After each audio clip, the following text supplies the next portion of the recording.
जय हिंद मेरे प्यारे दोस्तों, इस अभ्यासपुर परिवार में आप सभी का स्वागत है। आशा करता हूं कि आप सभी अच्छे होंगे और मन से पढ़ाई कर रहे होंगे। तो चलिए आज के मोटिवेशनल कोट्स के साथ मैं शुरू करता हूं इस क्लास को कि जब तक आप जीत नहीं जाते तब तक किसी को आपकी कहानी में इंटरेस्ट नहीं होगा। तो पहले दुनिया को जीत के दिखाइए। इसीलिए दोस्त लगे रहना है, तो अपनी तैयारी को और भी बूस्ट करते रहना है। क्योंकि परीक्षा अब नज़दीक होने वाला है, तो अपनी तैयारी को जम के कीजिए और दिखा दीजिए इस दुनिया को। क्योंकि दुनिया तब तक आपकी कहानी नहीं सुन सकता, हम लोगों की कहानी नहीं सुन सकता है जब तक हम कुछ करके नहीं दिखा लेते। इसीलिए हमारे साथ जुड़िए और करिए तैयारी मेरे साथ, हम आपका कुछ जरूर सहयोग कर पाऊंगा। इसी उद्देश्य के साथ चलिए आज का पहला क्वेश्चन शुरू करते हैं। तो आज का पहला क्वेश्चन है कि एमनियोसेंटोसिस एक तरीका है जो बताता है। तो एमनियोसेंटोसिस एक तरीका है, यह बताता है भ्रूण के लिंग को। इस विधि से भ्रूण के लिंग को बताया जाता है एमनियोसेंटोसिस। ठीक है, तो इसको याद रखिए। उसके बाद देखिए अगला क्वेश्चन क्या है। ये कहता है जैव विकास के संदर्भ में सांपों के अंगों का लोप होने का स्पष्ट किया जाता है। तो मतलब इसको क्या कहते हैं। तो इसमें देखिए कह रहा है कि अंगों का उपयोग तथा अनुपयोग किए जाने। जैसे कि हम लोग जानते हैं कि लैमार्क द्वारा एक सिद्धांत दिया गया था। किसके द्वारा? लैमार्क के द्वारा एक सिद्धांत दिया गया था कि जिस अंग का प्रयोग कोई भी जीव यदि कम कर देता है तो वह अंग धीरे धीरे क्या होता है, समाप्त हो जाता है और उसे अवशेषी अंग माना जाता है। मतलब उसका विकास धीरे धीरे कम हो जाता है और धीरे धीरे वह समाप्त हो जाता है। जैसे कि हम लोगों का नाखून धीरे धीरे अवशेषी अंग बन रहा है। जिस तरह से अपेंडिक्स धीरे धीरे अवशेषी अंग के रूप में थोड़ा बहुत अब पाया जाता है, धीरे धीरे वह आकार बहुत छोटा हो चुका है। उसी प्रकार से नाखून भी हो जाएगा। पहले मनुष्य का पूंछ हुआ करता था, तो ये सब अवशेषी अंग जिसका उपयोग हम लोग अब कम करना कर दिए हैं, वो सब धीरे धीरे क्या होगा, समाप्त हो जाएगा। तो लैमार्क द्वारा यह सिद्धांत दिया गया था कि जिस जीव के द्वारा जिस अंग का प्रयोग कम किया जाएगा वो धीरे धीरे समाप्त हो जाएगा। तो वही पूछ रहा था कि सांपों में अंगों का लोप होने का क्या कारण है। तो अंगों का उपयोग या अनुपयोग किए जाने से क्या होता है, अंगों का लोप हो जाता है। चलिए आगे बढ़ते हैं, देखते हैं अगला क्वेश्चन क्या कर रहा है। अगला क्वेश्चन है कि निम्नलिखित में से कौन सा एक अल्प विकसित अंग है। तो देखिए अल्प विकसित अंग की बात कर रहा है। तो अल्प विकसित अंग कौन सा है? तो अपेंडिक्स हम बता रहे हैं। अपेंडिक्स जो है कि मतलब बहुत कम ही विकसित है, चूंकि अब इसका कोई काम नहीं रह गया है, तो यह अवशेषी अंग के रूप में शरीर में है। अब उसके बाद देखिए यदि पूछ लिया जाए कि सबसे अधिक कोशिका विभाजन किस अंग में होता है, या पूछ लिया जाए सबसे अधिक विकसित कौन सा अंग है, तो आप लोग याद रखिएगा कि वो होता है लीवर। कौन सा होता है? लीवर होता है। इसी को यकृत बोलते हैं। क्या बोलते हैं? यकृत बोलते हैं। ठीक है, तो इसको बहुत ज़्यादा विभाजन इसमें कोशिका का होने के कारण क्या होता है, इसको कहा जाता है कि बहुत अधिक जैसे यह विकसित है। ठीक है, तो लीवर ट्रांसप्लांट हो सकता है, या बार बार इसको मतलब बहुत तेज़ी से यह बढ़ता है, तो इसको जैसे बहुत तेज़ी से बढ़ने के कारण यह दान भी दिया जा सकता है, या इसका बहुत ज़्यादा ट्रांसप्लांट होता है। ठीक है, इस प्रकार से याद रखिए कि लीवर सबसे अधिक होता है। और ब्रेन में कोशिका का विभाजन होता ही नहीं है। तो अब ये भी पूछ लिया जाता है कि किस अंग में कोई भी विभाजन नहीं होता है, कोई भी कोशिका विभाजन नहीं होता है, तो ब्रेन में नहीं होता है। ठीक है, चलिए आगे बढ़ते हैं। कह रहा है कि ब्रेड बनाने में इस्तेमाल किया जाने वाला खमीर, तो इसमें से बताना है खमीर क्या किण्वन के लिए उत्प्रेरक के रूप में कार्य करता है, किण्वन की प्रक्रिया में मदद नहीं करता है, इसे स्वादिष्ट बना देता है, रक्षक प्रोजेटिव के रूप में कार्य करता है। इसमें से कौन सा ऑप्शन सही होगा ये बताना है।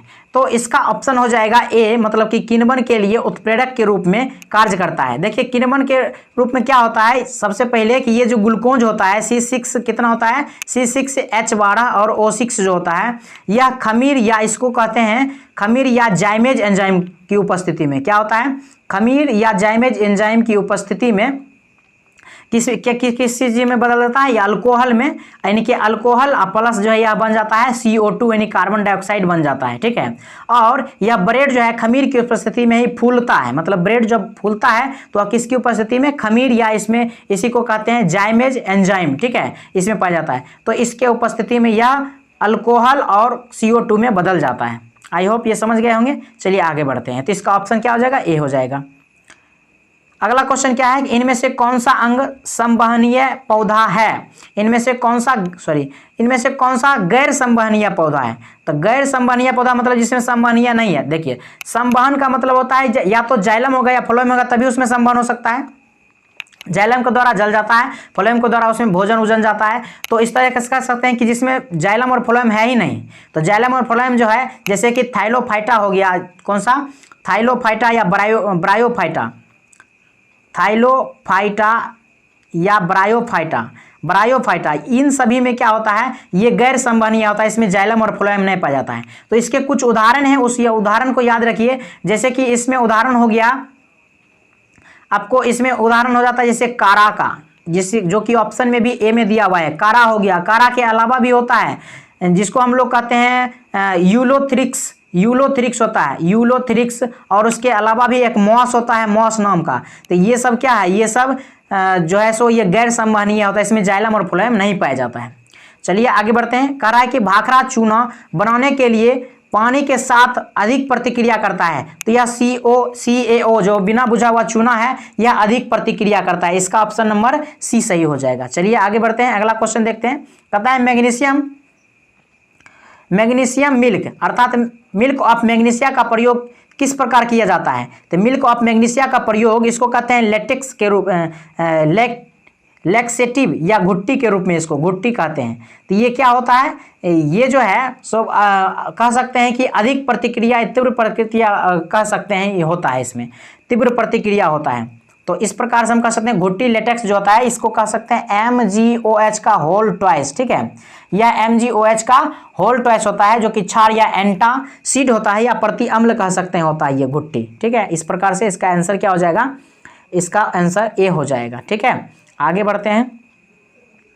अगला क्वेश्चन देखिए, कह रहा है कि पारंपरिक थर्मामीटर में किस तत्व जो प्राकृतिक रूप से अत्यंत जहरीला होता है का प्रयोग किया जाता है। तो ये मरकरी, देखिए मरकरी जो पारा है Hg, ये जो है सो बहुत ज़्यादा जहरीला होता है और इसका प्रयोग किया जाता है पारंपरिक थर्मामीटर में। तो आप लोग को पता ही है कि ये Hg का प्रयोग करते हैं, नहीं पारा का प्रयोग करते हैं, द्रव अवस्था में पाया जाता है, तो इसीलिए इसके थर्मामीटर में उपयोग करते हैं। ठीक है, यह थर्मामीटर जो है, ये पारा जो है, यह थर्मामीटर की दीवार को भिंगाता नहीं है, इसीलिए इसका प्रयोग थोड़ा बेहतर रहता है ताप जांच करने में। ठीक है, आगे बढ़ते हैं, अगला क्वेश्चन देखते हैं। अगला क्वेश्चन है, क्या है, निम्नलिखित में से किस प्रक्रिया में जिंक ऑक्साइड बनता है जो एक सुरक्षा परत के रूप में कार्य करता है और जंग की रोकथाम करता है। तो जंग की रोकथाम करने के लिए गैल्वेनाइजेशन आप लोग जानते ही होंगे कि इसमें क्या होता है, जिंक की परत चढ़ा दिया जाता है, उसको क्या बोलते हैं, गैल्वेनाइजेशन बोलते हैं, या इसको और क्या बोल सकते हैं, कमेंट में बताइएगा गैल्वेनाइजेशन को हिंदी में क्या बोलते हैं। ठीक है, चलिए आगे बढ़ते हैं, अगला क्वेश्चन देखते हैं। करा है क्या कि निम्नलिखित में से कौन सा विकल्प हाइड्रोजन परमाणुओं का सही अवरोही क्रम दर्शाता है। तो देखिए हाइड्रोजन का कार्य है सही अवरोही, अवरोही का मतलब क्या होता है, घटते क्रम। तो देखिए एल्कीन का फॉर्मूला क्या होता है, CnH2n+2 होता है, CnH2n, और ये होता है +2 एल्केन, और उसके बाद एल्कीन का हो जाएगा सिर्फ CnH2n। तो ये हो गया एल्कीन का, और एल्काइन की बात करेंगे हो जाएगा CnH2n माइनस हो जाता है 2। इस तरीके से याद रखिए तीनों कि ये एल्केन का हो जाएगा CnH2n+2, उसके बाद 2 घट जाएगा इसमें, तो एल्कीन का हो जाएगा CnH2n, और एल्काइन की बात करेंगे CnH2n-2। तो इस तरीके से हाइड्रोजन घट रहा है, तो हाइड्रोजन घट रहा है, तो इसमें कह सकते हैं इसका ऑप्शन नंबर क्या आ जाएगा, डी हो जाएगा। चलिए आगे बढ़ते हैं, अगला क्वेश्चन है यौगिक CH3, CH2 और CH3 का IUPAC नाम क्या है। देखिए इसमें कार्बन क्या हुआ है, 1, 2 और 3 कार्बन है, तो क्या हो जाएगा, ये प्रोपेन हो जाएगा। इस प्रकार से आपको ये समझ में आ गया होगा।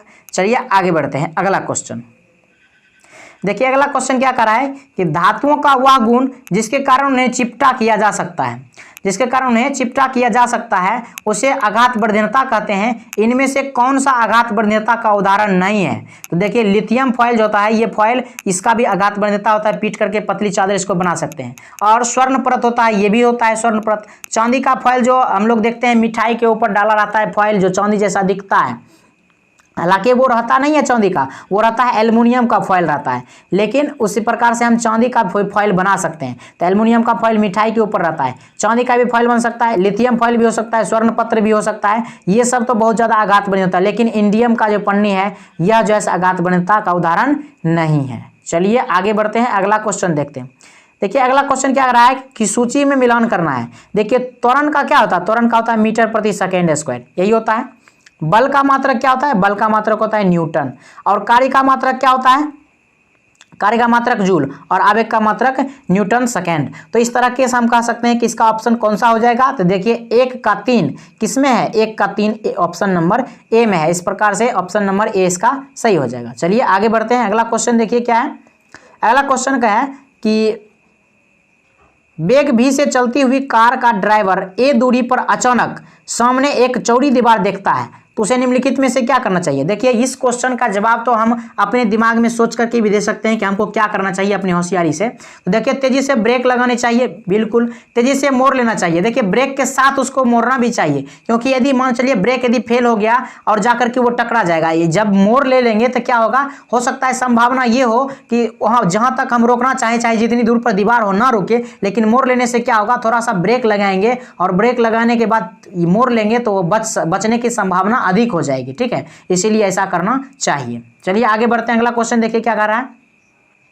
अगला क्वेश्चन है कि अविचलित वस्तुओं के आराम में रहने या समान वेग से चलने की प्रवृत्ति को क्या कहते हैं। तो देखिए ये जो है न्यूटन के गति के प्रथम नियम, जो कि जड़त्व का नियम या गैलीलियो का नियम कहा जाता है, उसी में तो कहा गया है। क्योंकि जो कोई भी वस्तु है वह वस्तु या तो आराम में रहना चाहता है या गति में है तो वह गति में ही रहना चाहता है, तो इसको क्या कहते हैं, जड़त्व कहते हैं। तो जड़त्व दो प्रकार के होते हैं, एक विराम का जड़त्व होता है, एक गति का जड़त्व होता है। ठीक है, तो इसका ऑप्शन नंबर क्या हो जाएगा, बी हो जाएगा। चलिए आगे बढ़ते हैं। अगला क्वेश्चन देखते हैं क्या कह रहा है, उसी से संबंधित है। देखिए अगला क्वेश्चन भी कह रहा है कि जब एक गिलास पर रखे एक कार्ड का उंगली से धक्का दिया जाता है तो उस पर रखा सिक्का गिलास में गिर जाता है, यह कथन किस नियम का व्याख्या करता है। तो यह कथन किस नियम का व्याख्या करता है, तो यह जड़त्व के नियम का व्याख्या करता है। कि मतलब सिक्का जो है गति में आ जाता है, सिक्का जो है जड़त्व में रहना चाहता है, विराम के जड़त्व में, और वो उसका जो ये कार्ड है वो कार्ड गति के जड़त्व में आ जाता है। इसके कारण क्या होता है, सिक्का उसी गिलास में गिर जाता है। तो ये किसका नियम हो जाएगा, ये जड़त्व का नियम हो जाएगा। ऑप्शन नंबर बी सही हो जाएगा।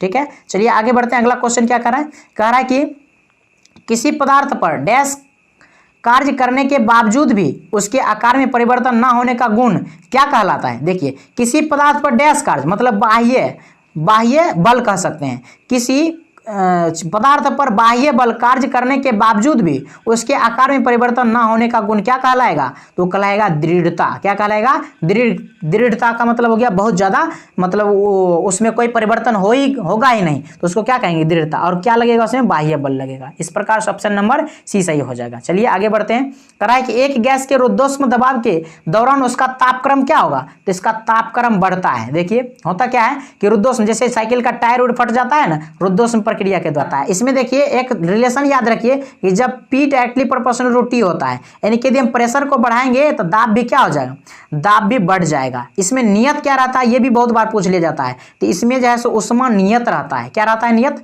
इसमें उष्मा नियत रहता है। तो इसका ऑप्शन नंबर क्या हो जाएगा, इसका ऑप्शन नंबर डी हो जाएगा कि बढ़ता है। इस प्रकार से याद रखिए ऑप्शन नंबर डी। चलिए आगे बढ़ते हैं। अगला क्वेश्चन देखते हैं। करा कि यदि वातावरण के दाब में वृद्धि कर दी जाए तो भाप की गुप्त ऊष्मा क्या होगी, तो भाप की गुप्त ऊष्मा क्या होगी, कम होगी कि बढ़ेगी। तो इसमें भाप की गुप्त ऊष्मा जैसे कम होती है। क्या होती है, कम होती है। तो इसमें यदि हम दाब को यदि कम करते हैं तो वाष्पन की दर बढ़ जाता है, और दाब को बढ़ाते हैं तो वाष्पन की दर क्या होता है, घट जाता है। तो इस प्रकार जब वाष्पन की दर घट जाएगा, तो वाष्पन की दर जब बढ़ता है तो भाप की गुप्त ऊष्मा क्या होगा। देखिए जब हम कुकर में हम कोई भी चीज, जैसे कि भाप अधिक तेजी से निकल रहा है, कुकर के ढक्कन को खोल देते हैं तो उसमें वाष्पन तेजी से होता है, और वाष्पन तेजी से होता है तो गुप्त ऊष्मा कम बनता है। तो हम कह सकते हैं कि गुप्त ऊष्मा अधिक हो, इसके लिए क्या करना पड़ेगा, वाष्पन की दर को कम करना पड़ेगा। यानी वाष्पन कम तेजी से होगा तब जाकर के गुप्त ऊष्मा उसमें बनेगा। इसीलिए क्या करते हैं, सीटी को दबाए रखते हैं ताकि प्रेशर अधिक बने, गुप्त ऊष्मा अधिक बने और जल्दी सीज जाए। ठीक है, इसीलिए सीटी को थोड़ा सा वजनदार बनाया जाता है ताकि उस पर प्रेशर लगने के बाद वो खुले जब बहुत ज्यादा उसमें हवा हो जाए। चलिए आगे बढ़ते हैं। अगला क्वेश्चन है, तो इसका ऑप्शन नंबर सी हो जाएगा। अगला क्वेश्चन कर रहा है निम्न में से किस माध्यम का अपवर्तनांक सबसे कम है। तो देखिए इसमें से कौन सा हो जाएगा। देखिए इसमें सबसे पहले आपको याद रखना है कि निर्वात का जो होता है, निर्वात का ये सबसे कम होता है। निर्वात में होता है 0, और उसके बाद जब हवा में आते हैं तो हवा में हो जाता है इसका 1 दशमलव लगभग 008 हो जाता है अपवर्तनांक। और ठीक है, उसके बाद जल की बात करेगा तो जल का अपवर्तनांक कितना होता है, तो जल में होता है 1.33। ठीक है, या इसी को लिख दिया जाता है 4/3। तो इसको जब भाग देंगे तो 1.33 ही आएगा। जल के बाद आपको आता है कांच में हो जाता है 1.5। कितना होता है, 1.5। और हीरा की बात करेगा तो हीरा का सबसे अधिक होता है हीरा का हो जाएगा 2.48। तो इस प्रकार से हम कह सकते हैं कि जो वस्तु जितना अधिक सघन होगा उतना अधिक उसमें क्या होगा, अपवर्तनांक होगा। तो हीरा बहुत ज्यादा कठोर होता है और कठोर होने के कारण इसमें क्या होता है, अपवर्तनांक भी अधिक होता है। तो इसका देखिए इसमें कह रहा है क्या, पेट्रोल, तेल, हवा, हीरा। देखिए हीरा तो सबसे अधिक है, हीरा के बाद आपको जाता है तेल और पेट्रोल, इसका संघन होगा, और हवा सबसे कम होगा। तो हवा सबसे कम संघन होगा तो यह अपवर्तनांक उसका कम होगा। तो इसलिए ऑप्शन नंबर क्या हो जाएगा, सी हो जाएगा। और हमने जो अभी लिखा है सबसे पहले क्या लिखे थे, निर्वात लिखे, निर्वात के बाद क्या लिखे, हवा लिखे, और हवा के बाद क्या आएगा, जल आ जाएगा, जल के बाद आ जाएगा कांच, और कांच के बाद क्या आ जाएगा, कांच के बाद आ जाएगा हीरा। इस तरीके से हम लोग ऐसे भी याद रख सकते हैं, निहज, निहज काही, मतलब निर्वात, हवा, जल, कांच, हीरा। इस प्रकार से इसमें से ही बहुत ज्यादा क्वेश्चन बनता है, तो इसको याद रखिए, ठीक है। तो आई होप ये 20 क्वेश्चन आपको समझ में आया होगा और आपको इससे बहुत ज़्यादा फायदा मिलेगा साइंस के नंबर को इम्प्रूव करने में। तो आप अपने इसको वीडियो को यहाँ तक देखा, इसके लिए बहुत बहुत धन्यवाद। और आप लोग सवेरे में आदत डाल लीजिए, ये 5:30 बजे 6 बजे के आसपास ये वीडियो प्रीमियर कर दिया जाता है या फिर शेड्यूल कर दिया जाता है। आपको नोटिफिकेशन जरूर जाता होगा यदि ये बेल आइकन को ऑन किए होंगे। तो आपको आदत अपना बना लेना है कि डेली का वीडियो ये देख लेना है सवेरे सवेरे उठ करके। तो ये हैबिट हो जाएगा, तो फिर क्या होगा, आप लोग को धीरे धीरे साइंस बहुत ज़्यादा इंप्रूव हो जाएगा और यह डेली चलता रहेगा।